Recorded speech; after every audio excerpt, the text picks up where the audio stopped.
시사 자키 정관용입니다.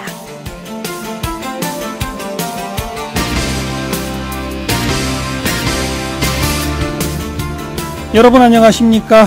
정관용입니다. 삼성 바이오로직스 분식회계 사태 일파만파로 논란이 확산되고 있죠. 이번에는 아예 삼성 바이오로직스가 특혜 상장됐다 이런 의혹까지 나오네요. 이 주장을 편 더불어민주당 박영선 의원 잠시 후에 목소리 들어보겠고요. 우리 국내 대표적인 수제화죠. 텐디 구두. 근데 이 구두 장인들이 지금 농성 중입니다. 어버이날 20년, 30년 경력된 구두 장인들 지금 자식들도 만나지 못하고 있는데요. 농성 중인 구두 장인의 한 따님의 목소리 2부 시간에 들어보고요. 이제 문재인 대통령 취임 1주년이 됩니다. 여론조사 결과 그 지지도는 어느 정도 상황으로 나와 있는지 리서치앤리서치의 배종찬 본부장으로부터 이야기 들어보고요. 외신에 보도된 우리 모습 살펴보는 밖에서 본 한국 코너까지 준비하겠습니다. 잠깐 뉴스 듣고 시작하죠.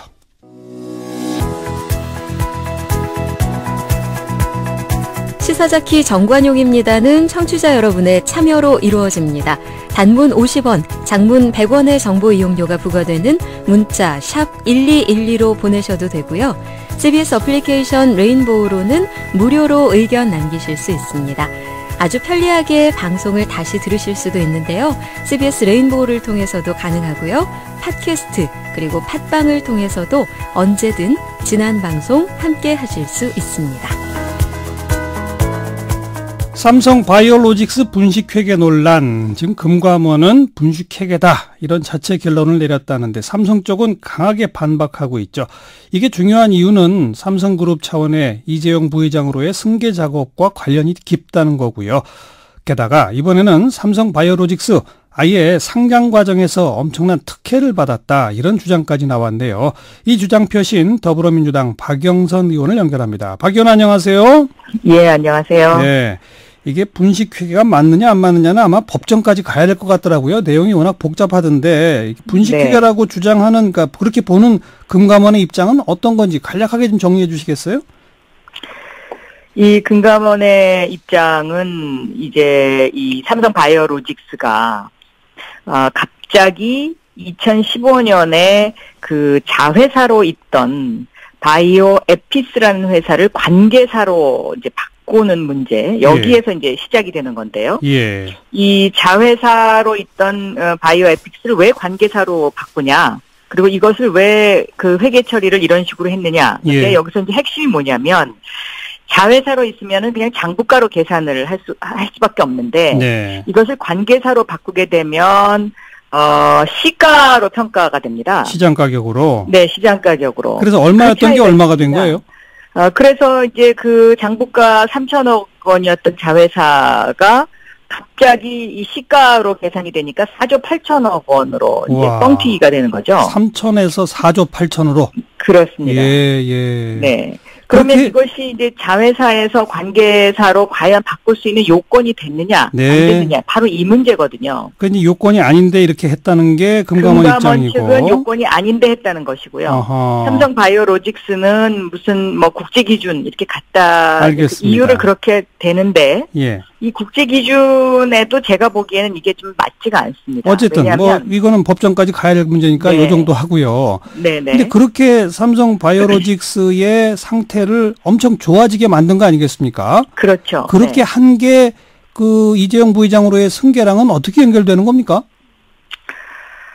이제 이것이 이제 결국은 삼성물산과 제일모직의 합병으로 문제가 올라가는데요. 또 그 문제군요. 예. 그렇습니다. 예. 네. 이 삼성물산과 제일모직의 합병 비율이 뭐 불합리했다라는 것은 이제 지금 정평이 나 있는 것이고요. 예. 이 당시에 이제 국민연금이 우리는 이 삼성 물산과 제일모직의 합병이 불합리하지만 예. 그러나 이 삼성물산이 갖고 있는 삼성바이오로직스 또 제일모직이 최대 주주로 있는 삼성바이오로직스의 미래의 가치를 보고 여기에 찬성하겠다 이런 이제 그 의견을 냅니다. 맞아요. 네네네.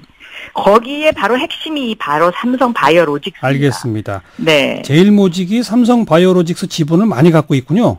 그렇습니다. 예. 그러니까 제일모직 가치를 네. 그러니까 제일모직 가치를 높게 쳐주는 것이 옳다 이런 거로군요. 그렇습니다. 네. 그렇게 하는 것이 삼성전자에 대한 지배력을 이재용 부회장이 강화하는 데 도움이 됐던 것이고. 그렇습니다. 이렇게 다 연결이 되는 거네요. 다 연결이 되는 겁니다. 게다가 우리 박영선 의원은 삼성바이오로직스가 상장될 때 특혜가 있었다 그러는데 상장은 언제 됐습니까? 2016년에 상장이 됐는데요. 이 삼성바이오로직스가 2011년에 설립이 됐는데 네. 2011년부터 2015년까지 계속 적자 회사입니다. 네. 그런데 그동안에 증권거래소에는 적자 회사는 상장이 되지 못하도록 돼 있었습니다. 예. 그렇지 않습니까? 적자 회사가 자꾸 상장이 되면 이 주식을 사는 그 투자자들이 혼선이 오니까요. 예. 그런데 증권거래소에서 갑자기 2015년도에 규정을 바꿉니다. 어허. 적자 기업도 상장할 수 있도록. 예. 그리고 나서 이제 상장된 2016년에 이제 상장이 이제 되는데요. 예. 2016년에 이 상장을 하면서도 이것이 너무 적자 기업이니까 아마 삼성 입장에서는 이게 적자 기업이 이렇게 큰 적자 상태로 상장이 되면 문제가 된다 이렇게 생각했을 가능성이 상당히 있다고 저는 봅니다. 그렇죠. 그래서 삼성 바이오로직스의 그 바이오 에피스를 자회사에서 관계사로 바꾸면서 그 적자를 메우기 위해서 네. 적자를 메우기 위해서 2015년도에 이 회계 기준을 바꾸면서 1조 9,049억 원의 흑자로 이것을 만들지 예. 않았을까. 예. 이제 그런 생각을 하게 되는 거죠. 예. 네. 계속 적자 보던 회사도 상장할 수 있다고 규정을 바꾼 게 바로 이 2015년입니다. 그러니까 바로 이 삼성 바이오로직스를 위한 거였다라고 보시는 겁니까? 사전에 저는 그렇게 보고 있습니다. 왜냐면요. 2015년에 이런 규정을 바꾸고 나서 지금까지 적자 회사가 상장된 건수가 딱 이거 한 건밖에 없습니다. 아, 그래요? 네. 하긴 상식적으로 따져봐도 계속 적자 보는 회사를 상장하면 그 주식을 누가 사겠어요? 그렇습니다. 예. 근데 딱 이거 한 건이거든요. 한 예. 건인데 예. 그러면 증권거래소가 이렇게 규정을 바꿀 정도의 어떤 결단을 내릴 수 있는 어떤 배경이 있었느냐? 예. 그렇지도 않고요. 예.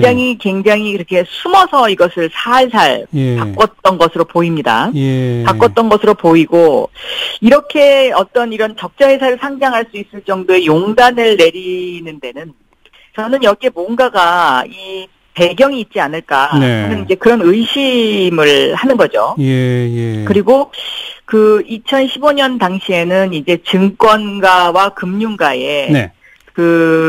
마치 이제 그 법조계의 우병우와 같은 사람이 존재했었다라고 이제 사람들이 이야기를 하는데요. 그게 누구예요? 제가 뭐 그분 성함까지는 얘기하기는 지금은 왜냐면 이게 아직 확실하게 제가 밝혀진 것이 아니기 때문에. 예, 그렇지만 이분이 나중에 또 이런 어떤 2015년도에 이분이 있었던 자리를 보면 증권거래소의 규정을 바꿀 수 있는데 영향력을 행사할 수 있는 그런 자리에 있었더라고요. 어느 자리였는지도 말씀 못하세요? 아니 뭐 그거는 할 수는 있는데요. 예. 금융위원회에 있었습니다. 그러니까 금융위원회가 이런 어떤 것들을 다 관장을 하지 물론이죠. 않습니까? 네. 금융위원회 어느 직책이었습니까?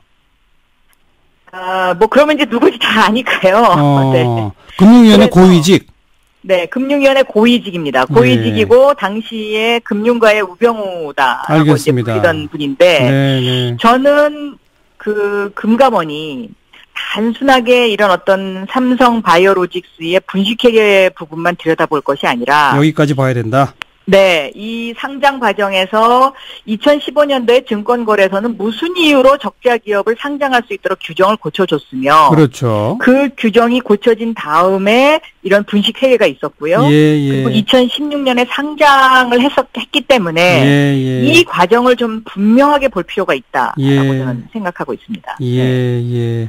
아직 거기에 대한 뭐 조사 같은 건 전혀 이루어진 바가 없죠? 상장 과정에 전혀 대해서. 이루어진 바도 없고요. 제가 최순실 국정농단 국정조사위원회에서 이재용 부회장에게 이것을 직접 질문을 했었습니다. 예, 그랬더니 뭐라고 답변했어요? 삼성바이오로직스 이거와 관련해서 좀 특혜 상장이 있었던 것으로 보인다. 그런데 그 실황이 지금도 살아 있습니다. 유튜브에 들어가면 나오는데요. 근데 뭐라고 그랬어요? 그 당시에 이재용 부회장의 답변을 보면 좀 이상합니다. 왜냐하면 제 말이 무슨 뜻인지 잘 모르겠습니다. 이렇게 처음에 답변을 하고 모르세. 그리고 저는 그걸 잘 모르겠다라고만 계속 답변을 하는데 굉장히 뭔가 이렇게 얼버무린다는 듯한 느낌을 줍니다. 알겠습니다. 네. 오늘은 일단 문제 제기, 의심이 강하게 든다. 이것까지 금감원이 조사하라. 이 말씀까지 듣죠. 고맙습니다. 네, 감사합니다. 더불어민주당 박영선 의원이었습니다.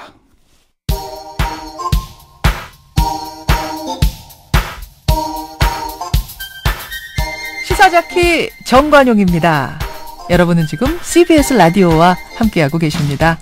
저는 출근길 김현정의 뉴스쇼 김현정입니다. 오늘 하루 화제가 된 뜬 뉴스들 정리하는 코너 프레시안의 이명선 기자입니다. 안녕하세요. 안녕하세요. 네, 첫 번째 뜬 소식이요.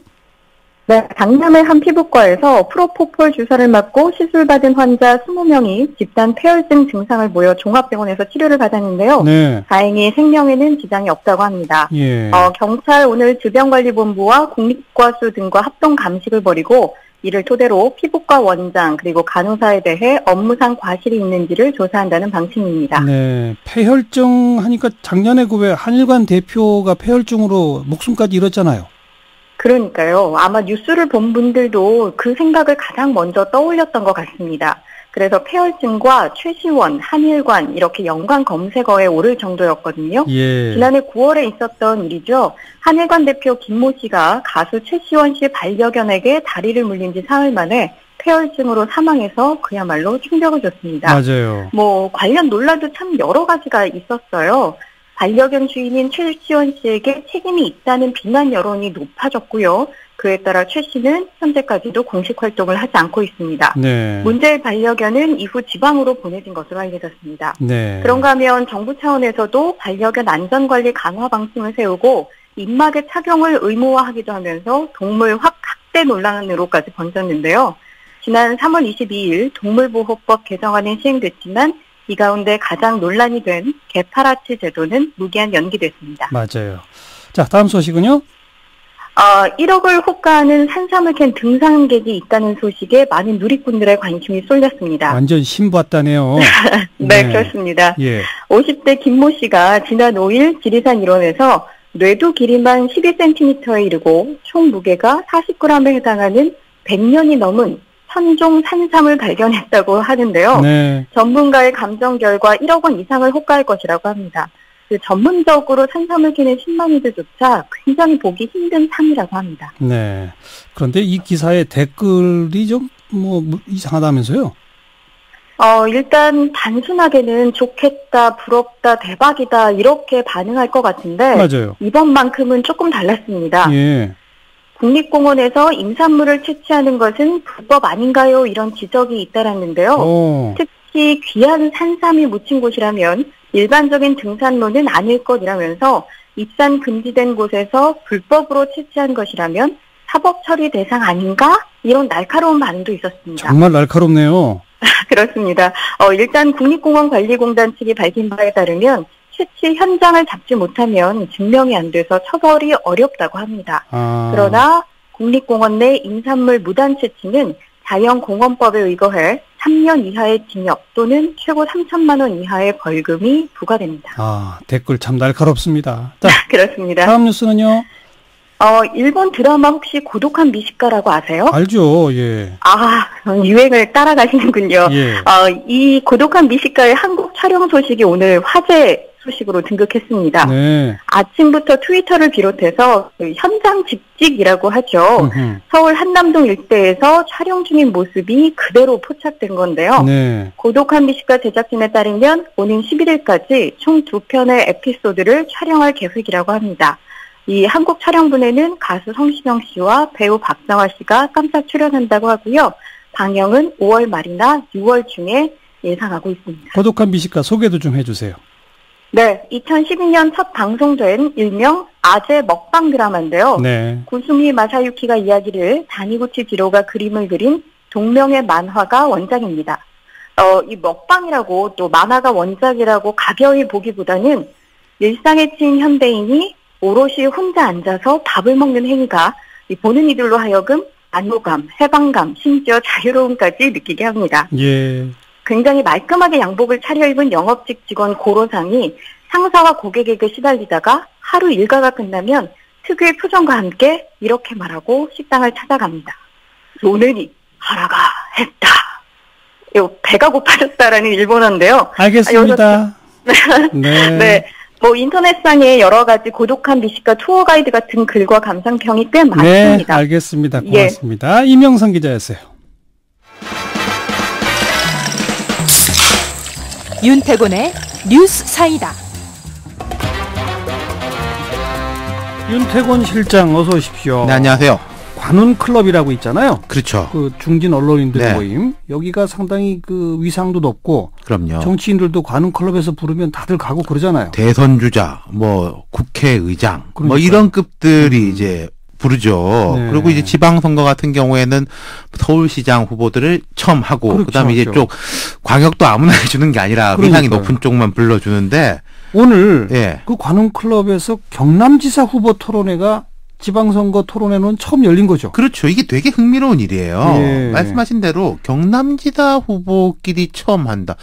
저는 처음 본 것 같은데 혹시 기억나십니까? 저도 기억이 안 납니다. 예. 관훈 클럽에서 경남지사 후보 초청 토론회를 아예 안 한 적도 있을 거예요. 그럼요. 이게 과거 경남지사 같은 경우에 한나라당이 워낙 우세하니까 네, 뭐 해고나 네. 마나 하니까 네. 다시 토론회 잘 안 부르거든요. 그러니까요. 근데 이번은 부른 것 그리고 처음으로 불렀다는 점. 그러니까요. 서울시장 후보보다 먼저. 그럼요. 지금 보면은 각 지역에서 경선 토론 같은 건 꽤 있었는데 후보 간 토론이 된 적은 없어요. 네. 뭐 관훈이 아니라 다른 데라도. 방송 토론도 예, 없었고. 지금 아직도 후보 등록 기간은 아니거든요. 그렇죠. 근데 경남지사 후보들 관훈 클럽도 부르기도 했고 이 두 사람 다 응했단 말입니다. 그렇죠. 이건 두 사람 중에 한 명만 몸을 사리면은 안 되는 거거든요. 안 되는 거죠. 근데 둘 다 흔쾌히 응했다는 거죠. 네, 네. 자, 왜 관훈 클럽은 이걸 첫 번째로 했을까? 또 두 후보는 왜 응했을까? 자, 제가 여러 번 말씀드렸지만은 경남지사 선거가 이번 지방선거의 가장 하이라이트입니다. 그렇죠. 물론 서울시장도 크긴 크지만은 경남지사가 더 흥미로운 게 자, 문재인 정부가 고공 지지율 행진의 힘으로 경남까지 수복하느냐. 경남은 과거에 이제 김두관 지금 민주당 의원이죠. 네. 친야 무소속으로 한번 당선된 거 외에는 다 한국당 계열이 도지사였어요. 그랬죠, 그랬죠. 그러니까 이제 문재인 정부가 수복을 하느냐, 거꾸로 자유한국당은 이 낙동강 전선을 지키느냐, TK는 약간 여유가 있는데 예. 이 경남까지 지키느냐 이거고, 그리고 지지율 격차도 여당이 앞서 있습니다만은 다른 지역들에 비하면은 그래도 붙어 있는 편이에요. 네, 네. 두 후보도 지금 이 상황을 다 알고 있으니까. 그럼요. 두 그러니까 후보뿐 아니라 관훈 클럽 중진 언론인들 모임인데 잘 아니까 두 사람 다 먼저 초청한 거죠. 네. 그리고 두 사람 다 흔쾌히 응한 것은 빼는 모습 안 보여주겠다. 정면 승부 당당하게 하겠다. 이런 뜻이겠죠. 네, 네. 그러니까 제 생각이 이렇습니다. 이번이 이 승부 자체도 그랬는데 이기는 사람은 단박에 차기 후보군이 될 거예요. 대선 주자급으로. 그럼요. 김경수 후보는 노무현, 문재인의 뒤를 잇는 적통의 이미지에다가 경남을 수복한 그야말로 야권의 길이나가 되는 거죠. 여권의 길이나가 되는 그렇죠. 거죠. 김태호 후보는 이 어려운 상황에서 문재인 대통령의 직계를 꺾고 보수의 깃발을 지킨 사람 되는 거 아니겠습니까? 그렇네요. 둘 중에 아무나 이겨도 이 사람은 단박에 이제 대선 주자군으로 네. 올라간다는 거죠. 오늘 분위기가 아주 심각했을 것 같은데요. 그러니까 저도 TV로 중계를 아주 흥미진진하게 봤는데 일단 예. 두 사람 맞짱 토론이라기보다는 패널이 끼어 있는 토론이었어요. 아하. 근데 이제 두 사람 다 괜찮았어요. 인신공격, 뭐 비방, 색깔론 이런 것은 피하면서 할 말을 하는 분위기. 왜냐하면 네. 이 두 사람 다 각 진영에서는 우리 쪽에서는 상당히 괜찮다라고 평가받는 사람이거든요. 네. 그러니까 이제 핵심 메시지는 김경수 후보는 경남 출신 문재인 대통령, 경남지사 후보 김경수 15년 호흡 맞췄다. 경남의 운명을 바꿀 수 있는 최상의 팀워크라고 자부한다. 대통령과 정부를 설득할 수 있는 힘 있는 도지사, 경남의 운명을 바꾸겠다. 이랬고 아주 전형적인 여당 여권 후보의 멘트. 그 중에서도 실세 후보의 그렇죠. 멘트죠. 예. 김태호 후보는 권력은 견제받아야 된다. 대한민국이 너무 기울어지면 안 된다. 새도 두 날개로 날듯이 국가도 균형이 중요하다. 균형이 깨지면 국민도 국가도 불행해진다. 이 역시 전형적인 야당의 야당의 이야기인 거죠. 그렇죠. 근데 이번 그 경남지사 선거를 문재인 대통령 대 홍준표 대표의 대리전으로 보기도 하잖아요. 그렇죠. 제가 몇 번 말씀드렸는데 여기에 대해서 두 후보는 대조적인 반응을 보였습니다. 대조적이다? 예. 김태호 후보는 정색하고 손발을 쳤습니다. 이 질문 자체가 과거로 돌아가자는 이야기다. 동의하기 굉장히 어렵다. 경남의 미래를 위해서는 진보와 보수, 여야를 뛰어넘어야 한다.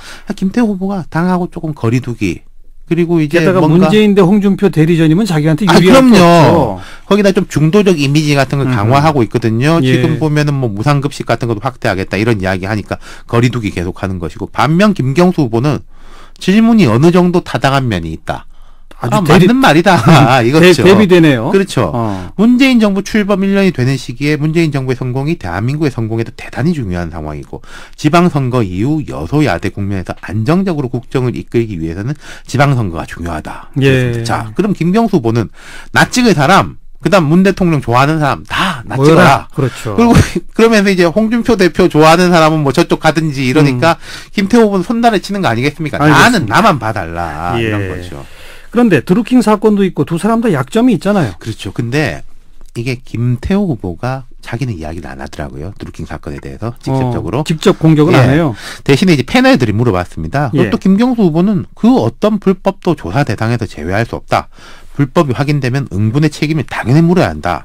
강수를 뒀죠. 원칙론적인 예. 답변이죠. 김경수 후보는 뭐 당은 어떻든지 간에 특검 받을 수 있다. 그리고 본인이 이제 엊그제 경찰에 나가가지고 22시간, 23시간 조사를 받고 왔잖아요. 예. 나는 이제 다 털었다. 예. 이런 입장인 것이고 예. 김태호 후보한테 대해서는 이미 경남지사 2번 한 사람인데 또 나오는 게 좀 그렇지 않냐. 그것도 그렇고 왜 네. 총리 그 지명됐다가 네, 낙마였던 거. 지사 시절에 네. 뭐 조금 좀 그 박영차 씨 뭐 하고 관련이 또 있었던 관용차 거. 잘못 예. 쓰고 뭐 이런 것들도 불거진 게 있었잖아요. 여기도 다 인정하더라고요. 그때는 내 내공이 짧았다. 오히려 총리가 안 된 게 나에게 복이었다. 근데 그 고난을 겪으면서 많이 컸다. 그리고 김태호도 민심을 많이 잃었다. 녹슨 칼일 수 있다. 다 인정한다. 하지만 아무리 미워도 경남만은 지켜달라. 예. 이렇게 이제 이야기를 하더라고요. 그래서 어쨌든 오늘 볼만했고요. 앞으로도 두 사람의 이런 공방이 계속 이어지지 않겠습니까? 그렇겠죠. 그리고 오늘 관훈 클럽에서 첫 번째 테이프를 끊었기 때문에 네. 다른 이제 이른바 중앙에 있는 방송사들 같은 경우에도 여기를 흥행 카드라고 볼 거예요. 저희도 지금 섭외 들어가 그렇죠. 있어요. 그리고 이 두 사람 다 아까 말씀드린 것처럼 선거의 승부뿐만 아니라 이 선거 이후에 한 단계 도약할 수 있는 발판이기 때문에 되게 적극적으로 나올 겁니다. 네.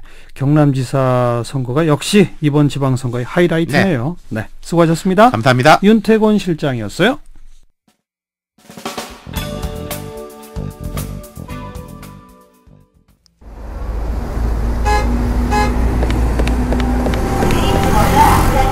퇴근길에 만나는 알찬 뉴스 정보, 한림국제대학원대학교 정관용 교수가 진행하는 시사자키 정관용입니다.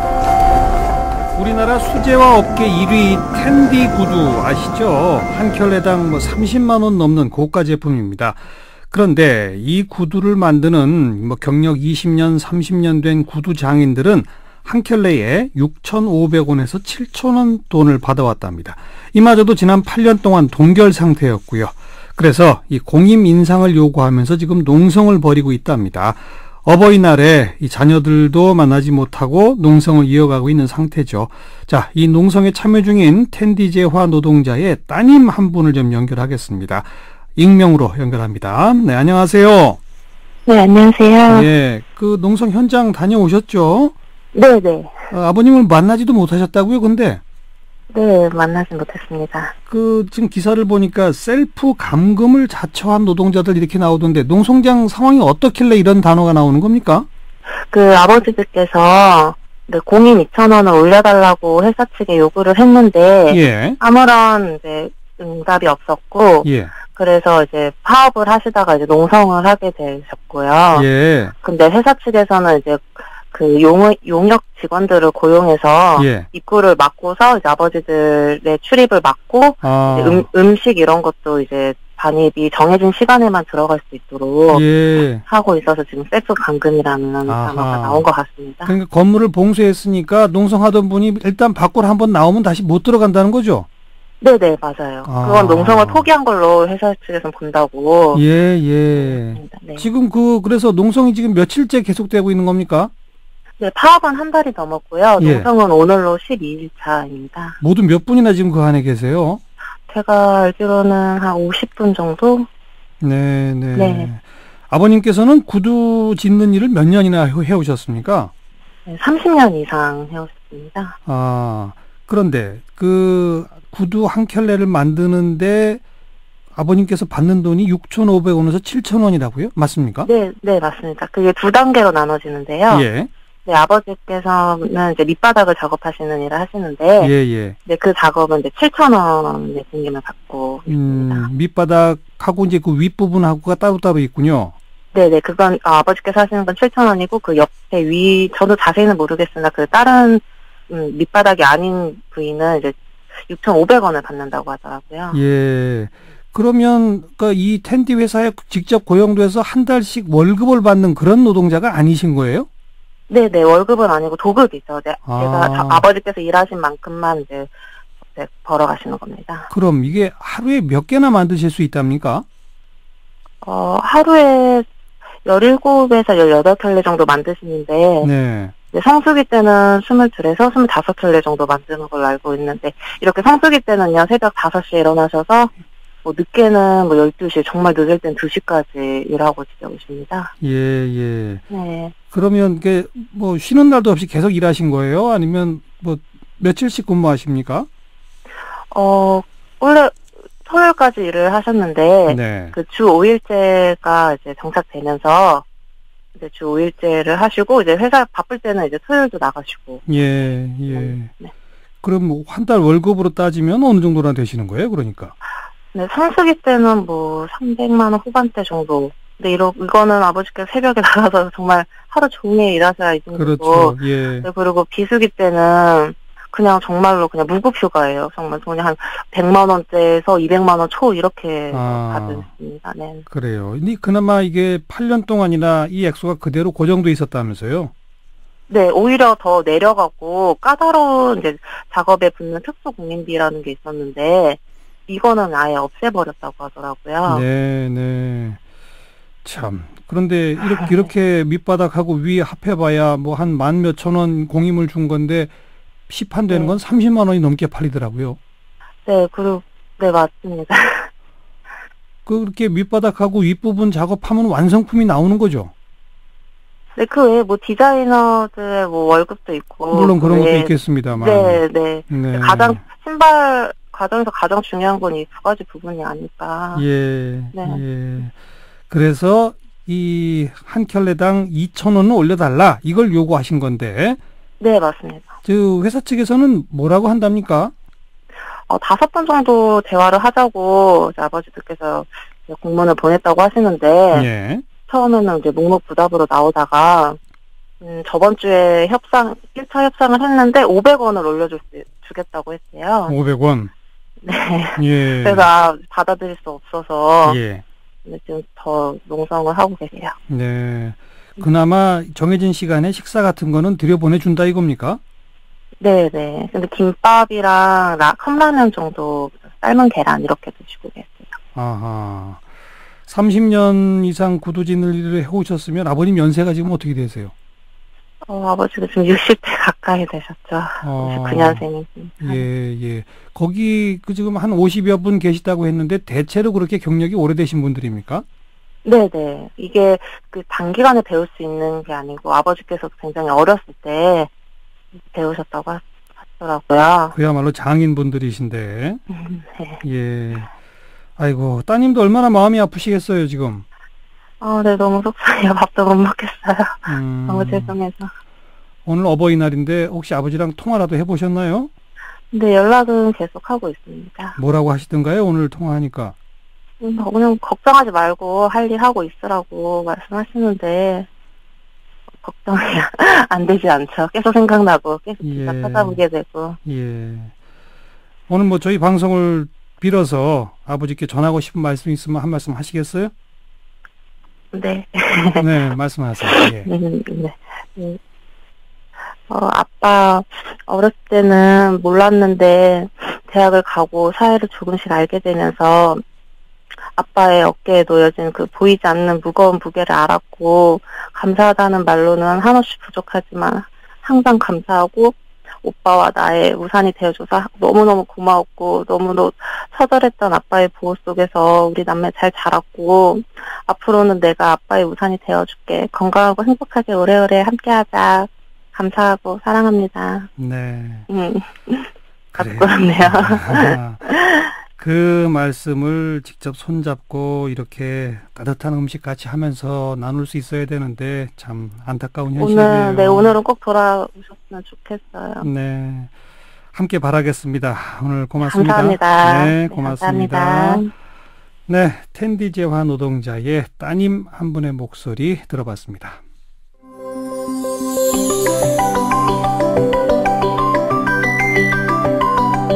지금 여러분께서는 한림국제대학원 대학교 정관용 교수가 진행하는 시사자키 정관용입니다를 듣고 계십니다.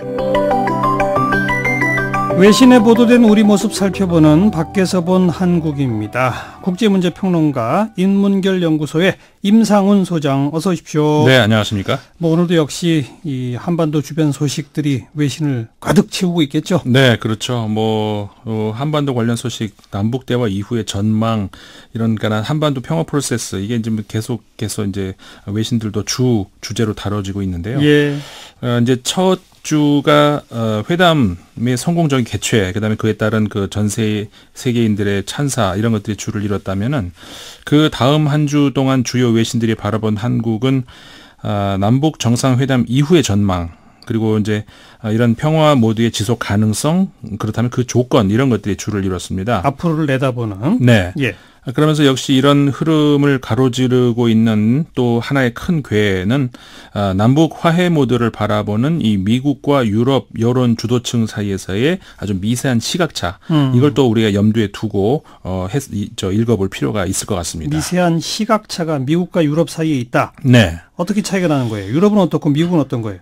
그러니까 유럽 같은 경우에는 아무래도 이제 그 낙관적이고 희망적인 이런 시각을 많이 보여주고 있는데요. 예. 미국에서는 이 급작스러운 변화에 대한 우려, 그다음에 이 북한의 진정성에 대한 의심, 과연 이게 진정성 있는 대화의 의지인가, 그리고 또 더 빈틈없는 강한 압박에 대한 주문, 이런 것들이 미국 언론에서 계속해서 쏟아져 나오거든요. 네, 상대적으로 이제 유럽 언론과 차이점이라고 한다면 그런 게 있습니다. 예. 그래서 우리 언론에도 계속 보도가 되고 있습니다만은 미국 백악관과 국무부 핵심 수뇌부에서는 리비아식 해법이다, 또 완전하고 검증 가능한 불가역적 핵폐기, 이렇게 얘기를 하다가, 그러니까 이걸 보통 CVID라고 표기하지 않습니까? 예. 이거를 이제 어느 순간부터는 영구적이고 검증 가능한 불가역적 핵폐기, 그렇게 해서 PVID라는 용어가 새롭게 등장을 하기 시작했죠. C가 P로 바뀐 거죠. 네. 컴플리트에서 퍼머넌트로. 그렇죠. 예.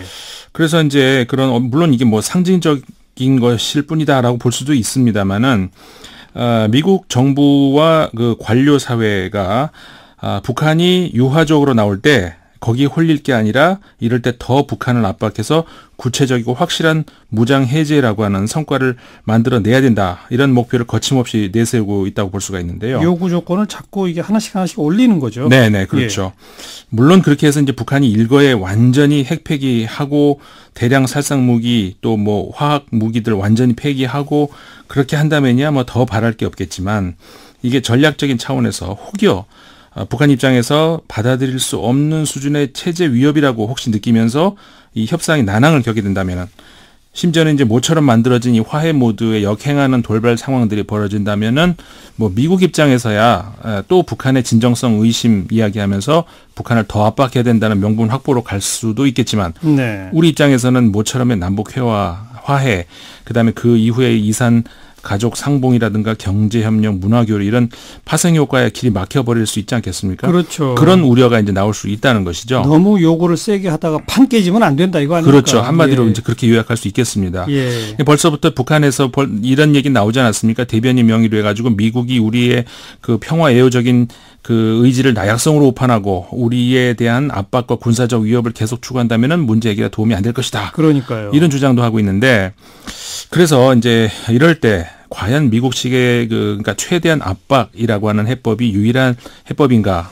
이걸 우리가 한번 생각해 볼 필요가 있을 것 같은데요. 예. 그런 의미에서 독일의 타게스 자이퉁이라는 신문이 4일자 한국식 장벽 붕괴라는 타이틀의 기사를 게재했는데 이걸 좀 주목을 할 필요가 있습니다. 독일의 타게스 자이퉁. 네. 어떤 내용입니까? 독일의 이 일간지, 그러니까 이렇게 얘기하고 있습니다. 그 정치에서 기적이란 없다. 그러니까 1989년도 베를린 장벽의 붕괴도 얼핏 보면은 우발적인 사건이 만들어낸 어떤 독일 역사의 기적적인 행운처럼 보이겠지만은 그 뒤에는 일련의 정치적, 경제적, 이념적으로 설명 가능한 요소들이 있다는 건데요. 네. 그러니까 마찬가지로 한반도에서도 일어난 최근 몇 주 동안의 급변하는 이 정세도 기적의 결과가 아니라 필연적인 귀결이라는 겁니다. 뭔가 배경이 있다. 네. 예. 이 신문에 따르면은 북한이 진지한 개방의 길로 나서게 된 데에는 3가지 정도 정황이 뒤에 있다는 건데 첫째는 중국이 북한에 대해서 압박의 수위를 계속 높여왔다는 그 점이라는 겁니다. 중국의 압박 강화는 북한한테는 굉장히 치명적이다. 이런 그렇죠. 거겠죠. 네, 다른 나라가 아닌 중국이. 그러니까요. 네. 그래서 이제 중국이 과거와 달리 유엔의 대북 제재 결의안에 찬성표를 던지고 그래서 대북 제재에 동참하고 있는 상황이 더 이상 북한으로서는 시간을 끌기 어려워졌다. 이런 이제 내용이고요. 네. 그다음에 두 번째가 이 신문이 꼽은 게 한국 정부의 노력을 들고 있는데 그러니까 한국 정부는 90년대 김대중 정부가 시작한 햇볕 정책보다 더 강력하고 그리고 또 이제 그 한반도의 항구적인 긴장 완화, 남북 관계 개선 정책 이런 것들을 추진하고 있다. 이제 이렇게 분석을 하고 있는 겁니다. 네.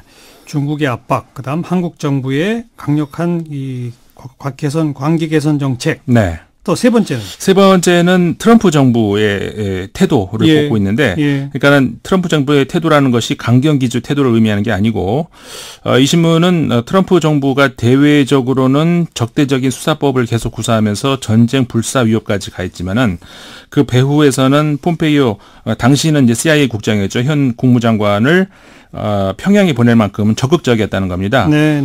이로써 이제 트럼프 대통령은 북한 지도부에 대해서 북미 간의 직접 대화를 위해서 기본적인 요건, 그다음에 상호 인정이라고 하는 전제는 충족시켜줬다. 한마디로 북한이 굴 밖으로 나올 수 있는 그런 명분을 줬다. 이겁니다. 네.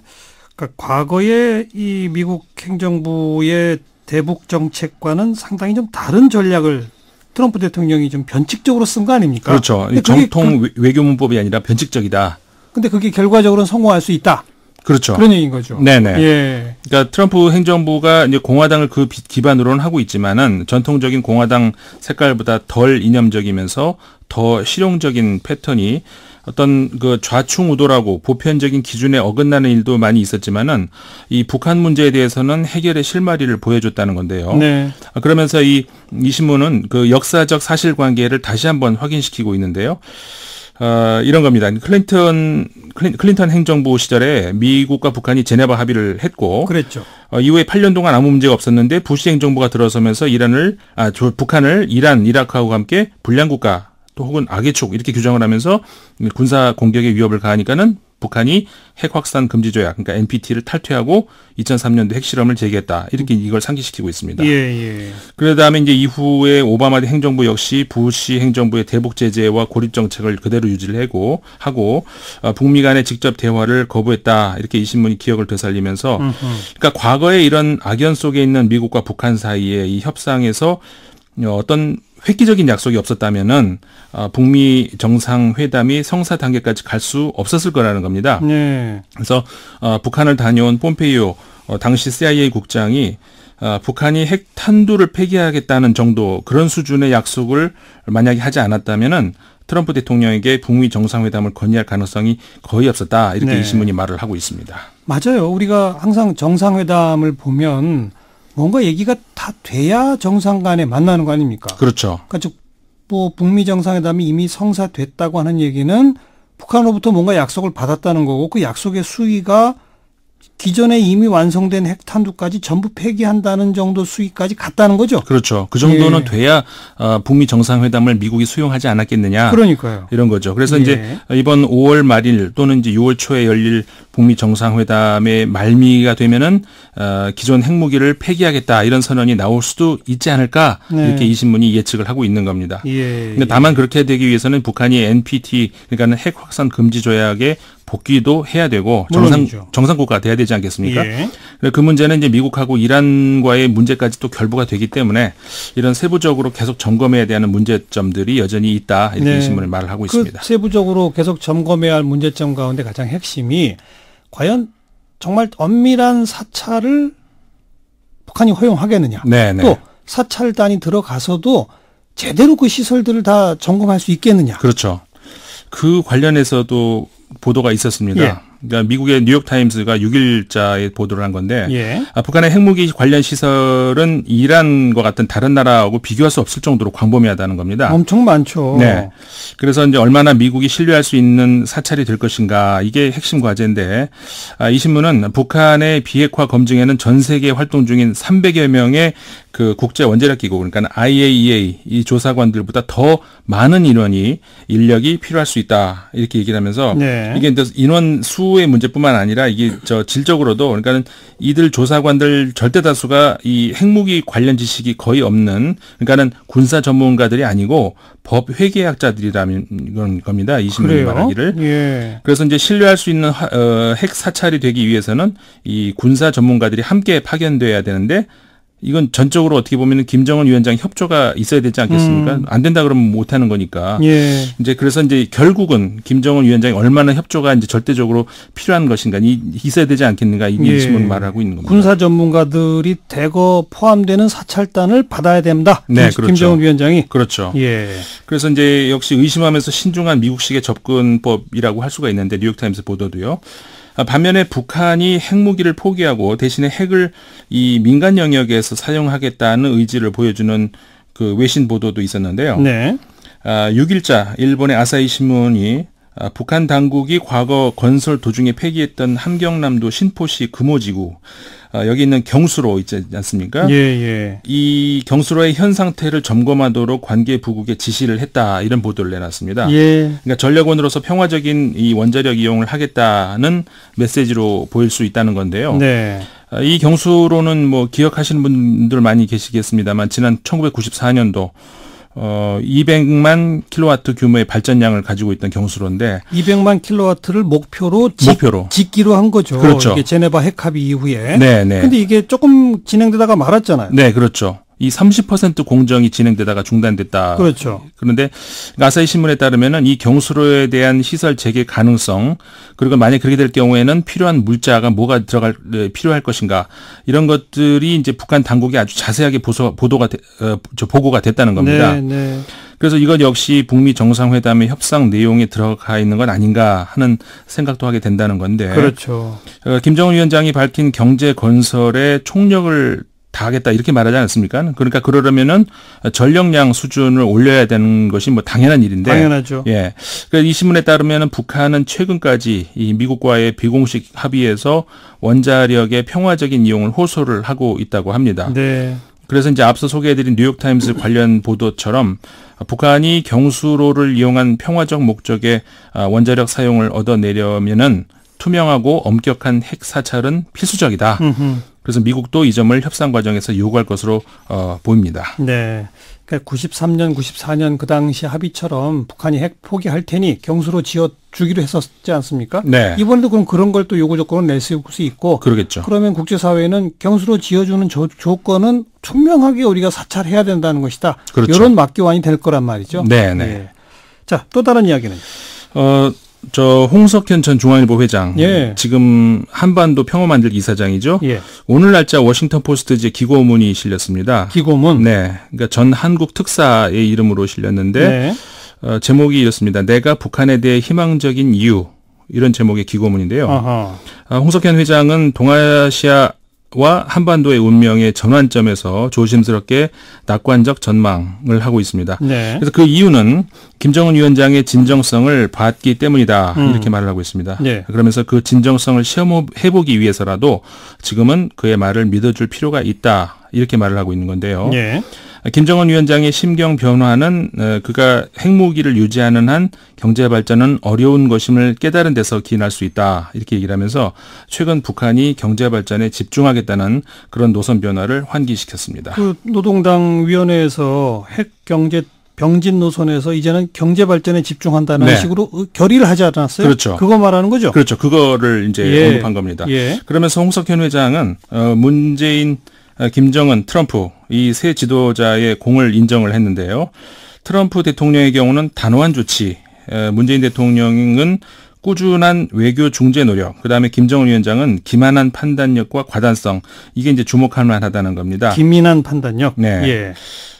특히 이제 회담 내내 아버지뻘 아니겠습니까? 문 대통령이. 그래도 문 대통령에 대해서 예의를 갖추고 공손한 태도를 취해 왔다면서 그 양 지도자 간의 어떤 그 커넥션을 만들었다. 근데 이게 앞으로 남북 문제 해결의 귀중한 자산이 될 거라고 전망을 한 겁니다. 네. 그러면서 홍 회장은 미국이 완전하고 검증 가능하며 불가역적인 비핵화를 요구를 하는 만큼 북한도 완전하고 검증 가능하며 불가역적인 안전보장을 요구할 것이다. 이렇게 예상을 하면서 이 둘을 맞바꾸어서 한 번에 해결을 할 필요가 있다. 이런 주장을 한 겁니다. 양측 요구를 한꺼번에 맞교환하는 빅딜을 해보자. 네네. 그런 그렇죠. 거죠. 예. 그렇게 해석이 되는 거죠. 예. 그러면서 홍석현 회장은 가능한 한 빠른 비핵화 시한을 설정할 필요가 있다. 이렇게 얘기를 하면서 늦어도 트럼프 대통령이 2기 집권을 위해서 나설 것으로 보이는 2020년 가을까지는 이 모든 것이 이루어져야 한다. 2년 안에? 네. 예. 이를 위해서 이제 한미 양국 지도자는 이제 20일 날 한미 정상회담하지 않습니까? 그렇죠. 거기서 이제 비핵화 로드맵에 합의를 해야 된다. 이제 이렇게 이제 제안을 하고요. 홍석현 회장은 또 중국과 일본 역시 한반도 평화 정착을 위해서 반드시 필요하다.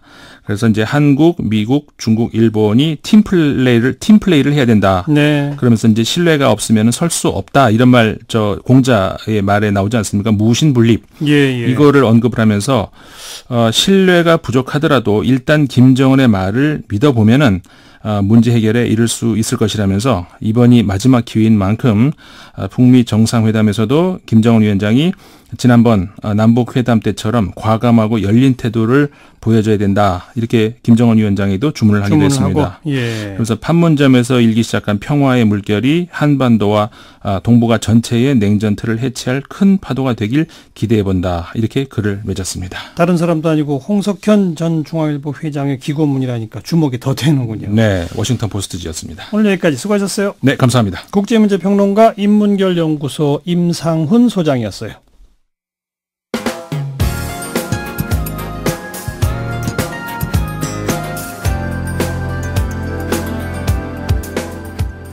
친절하고 재미있는 시사풀이 CBS 라디오 시사자키 정관용입니다. 사운드 오브 뉴스로 이어갑니다. 김민아 기자 어서 오세요. 안녕하세요. 오늘 들어볼 뉴스 소리는요? 먼저 소리를 같이 한번 들어보시죠.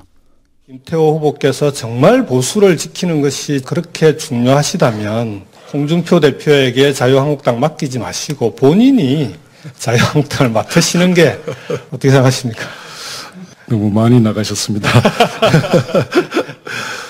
우리 문재인 정부에 있어서의 경남은 평양보다 거리가 멀게 느껴진다. 이렇게 이야기하는 사람도 있습니다. 직원을 제대로 살피지 못한 책임, 당연히 국민들에게 송구하게 생각합니다. 그렇지만 떳떳하고 그리낄 건 없다. 네. 경남지사 출마한 김경수, 김태우 후보 목소리인데 오늘 관훈클럽 토론회 소리입니까? 그렇습니다. 이건 아까 일부 시간에 정리했으니까요. 뭐 다른 지역 얘기를 해볼까요? 이번 지방선거 최전선 단연 영남이다 이런 평가들 많이 나오죠. 보수의 아성이라고들 했는데 좀 흔들리는 분위기라는 겁니다. 그런데 이게 여당 분위기가 워낙 좋아서인 것도 있지만 제1야당의 작중수의 탓도 있는 것 같습니다. 뭐 공천 자범 이런 거죠? 그렇습니다. 경남권 최대 지역인 창원의 경우 홍준표 대표에게 공천을 못 받은 안상수 창원시장이 10일 날 출마 선언 무소속으로 한다고 하거든요. 이러면 이제 보수층표가 갈리면서 더불어민주당의 허성무 후보 쪽에 상당히 유리해진다. 이런 여론조사 결과가 나오고 있다는 것이죠. 예. 또 울산의 경우에는 더불어민주당 송철호 후보가 김기현 시장을 상당히 상당히 앞서는 것으로 여론조사 결과가 나오고 있는데요.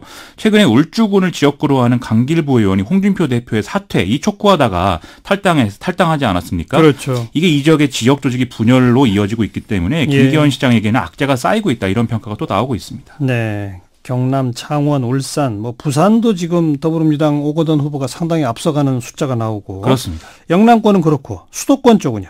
언제나 이제 가장 첨예한 곳은 이제 서울시장 선거였는데 이번에는 좀 별로 분위기가 안 뜨고 있죠. 최근에 여론조사들의 흐름을 좀 보면은 박원순 서울시장의 우위가 계속 확인이 되고 있고 김문수, 안철수 두 후보가 2등, 3등을 이제 경쟁을 하는 그런 모양새인데요. 둘 중에 누가 2등인지는 계속 여론조사마다 조금씩 다르게 나오는 그런 상황이 감지가 되고 있습니다. 두 사람이 누가 2등 하느냐 경쟁하는데 1등하고의 격차가 상당히 큰 2등 경쟁이잖아요. 그렇죠? 그렇습니다. 예. 2, 3등 사이는 지금 아주 접전 분위기인가 봐요. 그렇죠. 이제 이른바 샤이보수 표심이 여론조사에 반영됐느냐가 이런 차이를 만들고 있다, 이런 해석도 나오고는 있는데요. 어쨌든 여론조사 방법론에 따라서 2, 3위가 바뀔 수도 있는 이런 이제 숫자 차이가 나온다는 것은 결국 차이는 얼마 없다, 이 얘기를 하는 것이죠. 네. 안철수 후보 입장에서는 중도가 자신에게 결집을 일단 해야 보수표를 갖고 올 수 있는 것인데 아직 그런 현상은 나타나지 않고 있다고 봐야 될 것 같고요. 김문수 후보는 자유한국당 지지층 결집이 애초 예상보다는 좀 더 강하게 이루어진 그런 상황이라고 봐야 될 것 같습니다. 네. 그리고 서울 말고 경기나 인천 이쪽은 어떻습니까? 남경필 경기도지사 내일 오전에 예비후보 등록을 한다고 하고요. 그러면 이재명 시장과 이제 맞붙게 되는 것이죠. 그렇죠. 흥미로운 것은 남경필 지사나 또 유정복 인천시장 모두가 이제 홍준표 대표 체제에 비판적이고 좀 온건한 이런 언행을 이어가고 있다는 것이거든요. 이게 이제 수도권 분위기라는 거 아니겠습니까? 다만 최근에 은수미 성남시장 후보 관련 논란 이런 것들을 보면은 이게 이제 이재명 시장 쪽으로 옮겨 붙을 수도 있다, 이런 얘기도 나오거든요. 그래서 네거티브 선거 얘기는 아마 이번에도 나오긴 할 것이다, 이렇게 봐야 될 것 같습니다. 네. 아무튼 이제부터 시작인 거죠. 그렇습니다. 선거는. 다음 뉴스는요? 이것도 소리를 한번 먼저 들어보시죠. 네이버의 댓글 장사 관련해서 관리를 얼마나 무책임하게 하는지 BAOH 보면은 코미디도 이런 코미디가 없어요. 자작극 냄새가 물씬 풍기네. 배가 많이 고파 보니 어떠냐. 양아치 좀비노마 18,827명이 이렇게 보면은 느낌이 조작인지 느낌이 닿지 않습니까? 그래서 네이버 뉴스 편집의 대응에 대해서는 강력한 민형사 고소와 법적 대응을 하겠다는 말씀을 드립니다. 누구 목소리입니까? 이제 어제 자유한국당 홍보 본부장이자 가짜 뉴스 신고 센터장을 맡고 있는 박성중 의원이 비상의원총회에서 이 김성태 원내대표에 대한 악의적인 뉴스와 댓글을 네이버가 방치하고 있다, 이런 주장을 이제 하고 있는 그런 상황인 건데요. 자유한국당은 이 가장 악의적인 가짜 뉴스 이제 30여 건에 대해서 건당 5천만 원씩 손해배상 청구를 하고 또 네이버에게도 역시 형사고발과 민사상 손배를 청구할 계획이라고 밝히고 있는 상황입니다. 네. 그나저나 단식은 지금 계속 되나요? 원래 오늘 오후 2시까지 더불어민주당이 조건 없는 특검 수용을 안 하면 김성태 원내대표가 단식을 그만두고 5월 국회도 열지 않겠다, 이렇게 주장을 한 바 있는데요. 일반적으로는 단식을 계속 할 거다, 이렇게 말하는 게 자연스러운데 약간 좀 의아하다, 이런 분위기도 있는 것 같습니다. 어쨌든 오늘 국회 정상화를 위한 이 국회 협상은 오전에는 이제 일단 무산이 됐는데 오후에 다시 협상이 재개가 돼서 막판 협상을 진행 중이다, 이런 보도가 나오고 있거든요. 예. 김성태 원내대표 입장에서는 이 협상이 끝날 때까지는 단식을 아마 계속하게 되겠죠. 네. 오늘 드루킹 쪽에 새로운 진술이 나왔다면서요? 이 드루킹 일당들이 김경수 의원 보좌관에게 금품을 준 맥락이 뭐냐, 이게 쟁점 중 하나 아니겠습니까? 그렇죠. 오늘 경찰은 인사청탁 진행 상황을 파악하기 위해서 금품을 전달했다라는 드루킹 측 인사의 진술을 확보했다라고 밝혔습니다. 예. 이에 따라서 김경수 의원의 보좌관인 한모 씨에 대한 혐의는 뇌물죄로 전환하는 것을 경찰이 검토 중이라고 합니다. 자신들이 청탁한 게 어떻게 되는지 쉽게 확인하려고 돈을 줬다. 그렇습니다. 자, 다음 뉴스는요? 다음 뉴스도 소리를 같이 들어보시겠습니다. 문화 권력 균형화 전략이라고 이명박 정부에서 최초로 나왔던 문건입니다. 이 문건에서부터 시작하여서 그 국정원을 통해서 특히 영화나 방송인들에 대한 배제 정책을 시행해 왔습니다. 이 모든 문화예술인들을 검증 대상으로 삼았다는 점에서 이 사건이 가지는 의미를 알 수 있을 것 같습니다.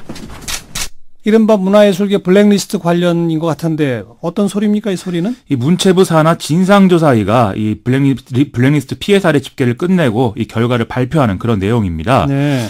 이명박 박근혜 정부의 문화예술계 블랙리스트 피해 사례는 9,200건을 넘는 것으로 파악이 됐는데요.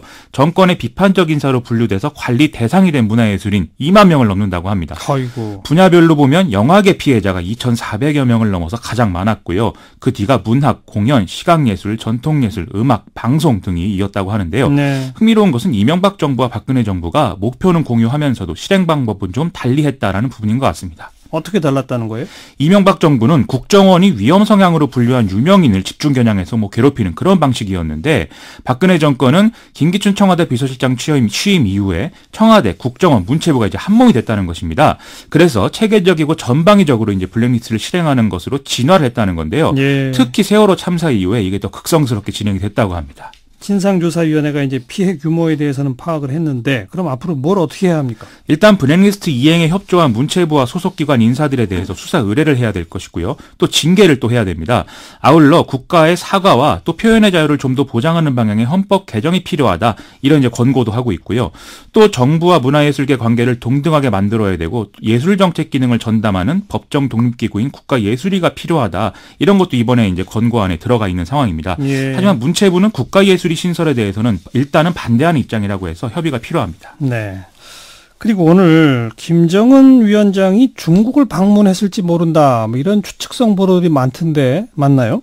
중국 다롄에서 시진핑 중국 국가주석과 만났다라는 얘기까지 이제 막 나오고 있는 상황인데, 네. 일단 다롄 공항과 시내에 대해서 교통 통제가 심해진 거는 사실로 보입니다. 또 시진핑 중국 국가주석이 항공모함 시험 운항 행사 참석을 위해서 다롄으로 이동했다, 이런 보도도 있긴 하거든요. 또 외신 보도를 보면 김정은 위원장의 전용기와 동일한 기종의 비행기가 다롄 공항에서 포착이 됐다 라고도 하는데요. 이 인사가 김정은 위원장이냐, 그건 알 수 없지만 적어도 북한의 최고위급 인사의 방중 가능성은 지금으로서는 큰 것으로 보입니다. 우리 정부는 뭐래요? 청와대는 예의주시하고 있다, 이렇게만 얘기를 하고 있고요. 중국 정부도 지금으로서는 제공할 소식이 없고 북중은 늘 긴밀히 교류하고 있다, 이런 원론적인 입장을 내놨는데요. 지난번에 김정은 위원장이 전격 방중했을 때도 비슷한 대응이었거든요. 네. 따라서 이것에 대해서는 북한과 중국으로부터 곧 공식적인 발표가 아마 있을 것이다, 이렇게 추정할 수 있겠습니다. 방금 언급했지만 중국 다녀온 지 얼마 안 됐잖아요. 그렇습니다. 근데 또 갔다 오면 그 의미는 뭘까요? 긍정적인 측면을 짚어보자면 이제 북미 정상회담 앞두고 지금 소외론을 제기하고 있는 중국을 적극적으로 평화체제 관련 논의에 포함시키겠다, 이 맥락일 수가 있고요. 부정적인 측면은 최근에 미국이 북미 대화의 허들을 높이고 있는 상황 아니겠습니까? 그래서 북한의 어떤 중국에 대한 의존이 강화되는 국면일 수 있다, 이런 얘기가 나오고 있는데요. 최근에 미국은 이제 이른바 CVID의 C, 완전한이라는 부분을 P, 영구로 바꾸면서 북한이 핵 능력을 재건할 가능성 자체를 없애고 생화학 무기 등의 대량 살상 무기까지 폐기할 것을 주장하고 있다, 이런 보도가 나오고 있죠. 예. 또 인공위상 발사도 ICBM 시험으로 간주하겠다, 이렇게 북한을 강하게 압박하는 상황이어서 이게 반영된 게 아니냐는 해석 나옵니다. 정말 김정은의 방중이 맞는지는 며칠 기다려봐야 알 것 같네요. 그렇습니다. 수고하셨어요. 고맙습니다. 김민아 기자였습니다.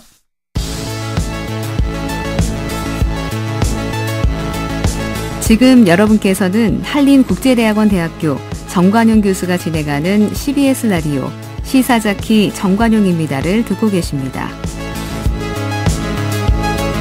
여론조사 전문가와 함께 민심을 읽어보는 코너죠. 배종찬의 민심. 네, 오늘은 이제 문재인 대통령 취임 1주년 바로 코앞입니다. 그 이야기를 좀 나눠봅니다. 리서치앤리서치의 배종찬 본부장, 어서 오십시오. 안녕하십니까? 네, 내일 모레 5월 10일 이제 취임 1주년이죠. 네, 그렇습니다. 그 1주년 앞두고 대통령 지지율 조사된 것들이 있죠. 네. 어느 정도로 나오고 있습니까? 예, 정관장 그 말씀대로 민심을 읽는데 제가 부모님의 마음 못 읽고 있네요. 어버이날. 그래서 민심은 절대적으로 제대로 읽겠습니다. 네. 왜 오늘 어버이날 뭐 인사도 못했습니까? 예, 이게 불효자가 돼가고 있습니다. 네, 문재인 대통령 취임 1주년 임박해 네. 있는데요. 예.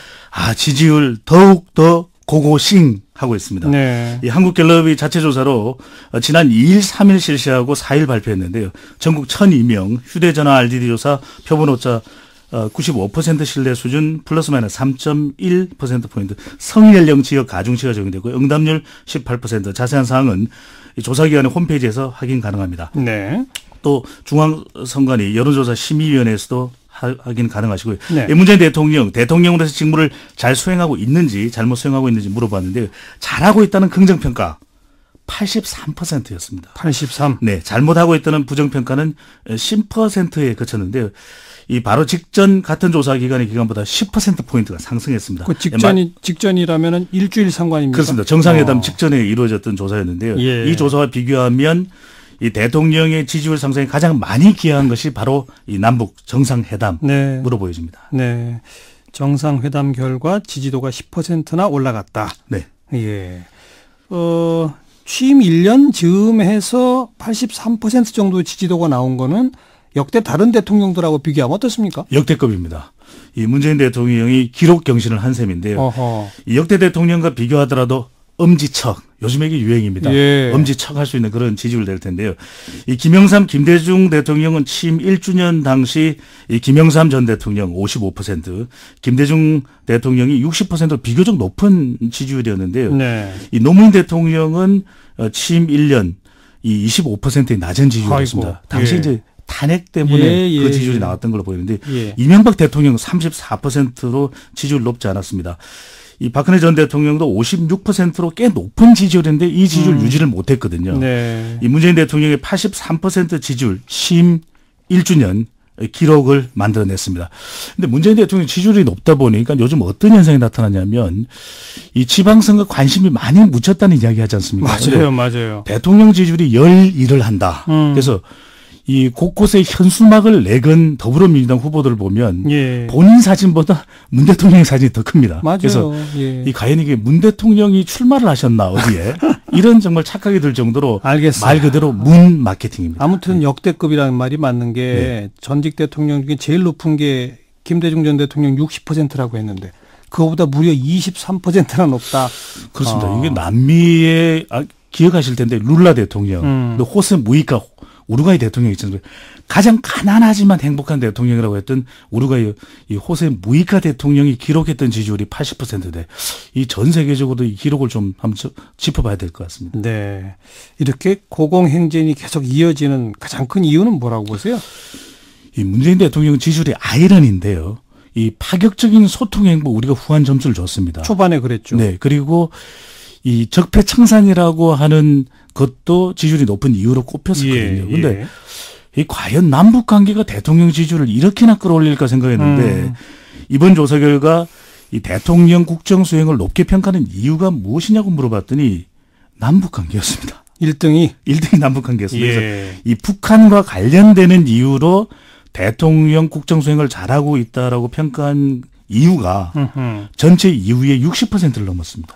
그러니까 남북 관계가 문 대통령의 지지율을 이렇게 높여놓고 우리 대선 당시만 하더라도 안보 관계 또 남북 관계 많이 흔들렸던 것이 또 흔들리는 것처럼 보였던 것이 우려됐던 것이 사실이었거든요. 그런데 지금 문 대통령의 고공행진의 이 비결은 이 남북 관계가 되고 있습니다. 그 정상회담이 워낙 또 좀 극적인 효과가 컸어요. 그렇습니다. 그 이후에 또 이어진 관련된 것도 우리 국민들에게 영향을 많이 줬는데 최근에는 이 트럼프 대통령이 판문점에서 이 정상회담을 하느냐 마느냐 할지도 모른다.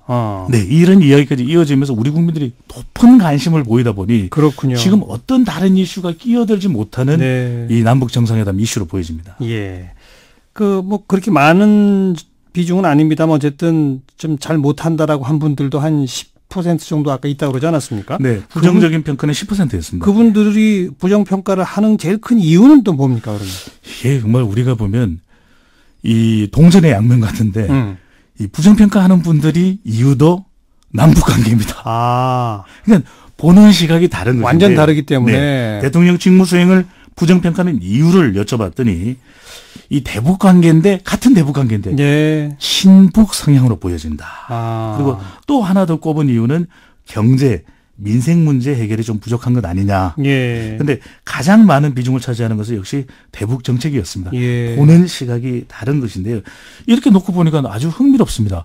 대통령을 지지하는 이유도 지지하지 않는 이유도 남북관계다. 대북 남북관계였습니다. 네, 그 부정평가하시는 분들의 연령대는 아무래도 좀 고연령대가 많죠? 그렇습니다. 연령대는 주로 60세 이상, 지역적으로는 강한 보수성이 남아있는 이 대구 경북 지역이 중심적으로 나타났습니다.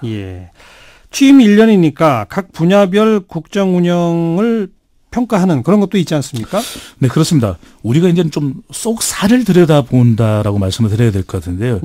대통령이 높은 지지율이다 보니까 이제는 정말 말 그대로 대통령 지지율 어디까지 더 올라갈까 이런 이야기도 하는데 이 긍정적인 평가를 받는 분야는 이 지지율을 끌어올렸던 원인이 되기도 했던 대북 정책과 외교 정책이었거든요. 이 6가지로 나누어서 평가를 합니다. 경제, 대북, 외교, 복지, 교육, 인사 매우 중요한 이 국정 운영과 관련된 분야인데요. 이 대북 정책에 있어서는 잘했다는 평가가 80%를 넘었습니다. 그러니까 이 평가가 얼마만큼이나 높은가를 설명드리려면 이 이전에 같은 조사 결과가 어떻게 나왔는지를 들어보시면 아마 이 절감하실 텐데요.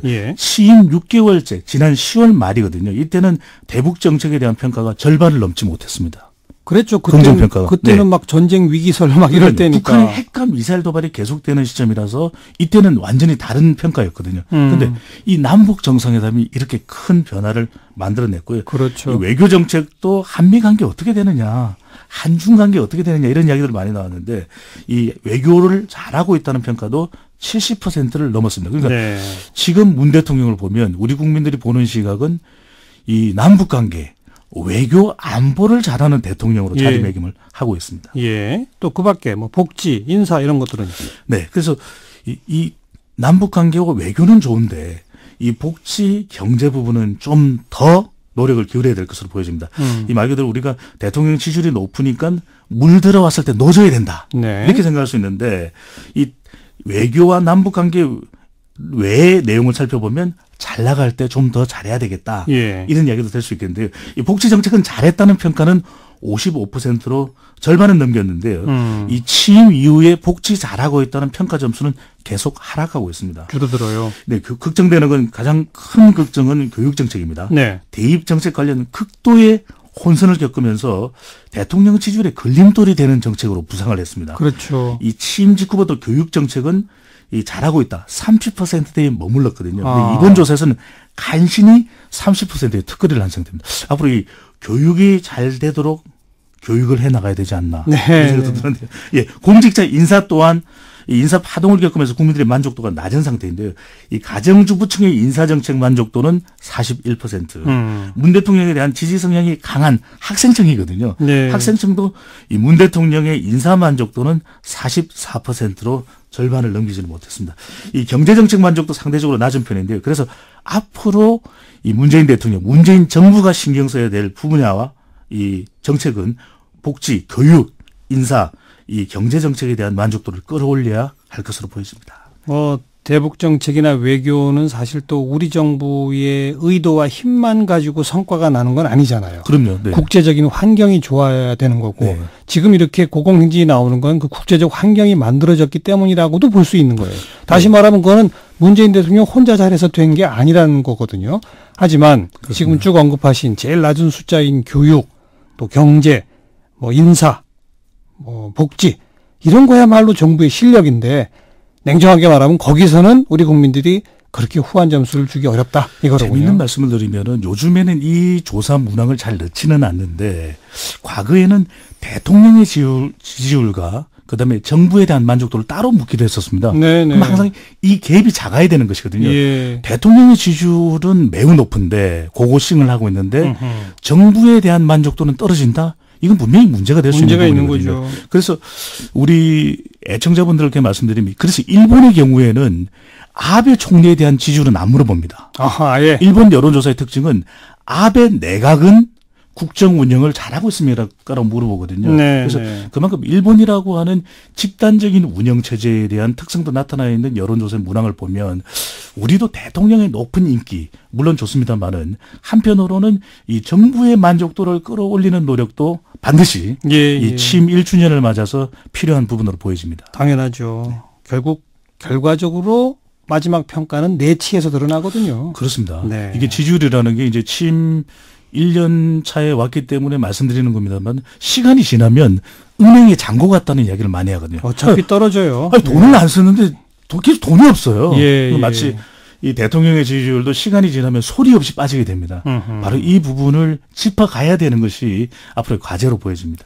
정당 지지율은 어떻게 나타났습니까? 그렇습니다. 아마 이 후보자들은 이 정당 지지율에 대한 뉴스가 가장 정말 궁금하실 것 같은데요.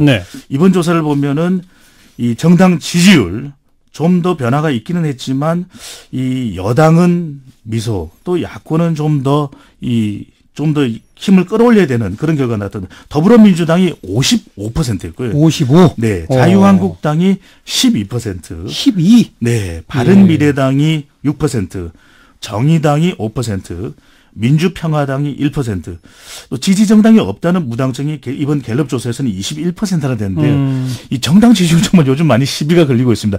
왜 우리 정당 지지율 낮은가? 그래서 조금 정당 지지율은 조사 기간마다 조사 방법에 따른 차이가 있기 때문에 함께 봐주시면 좋겠는데 문제는 그렇습니다.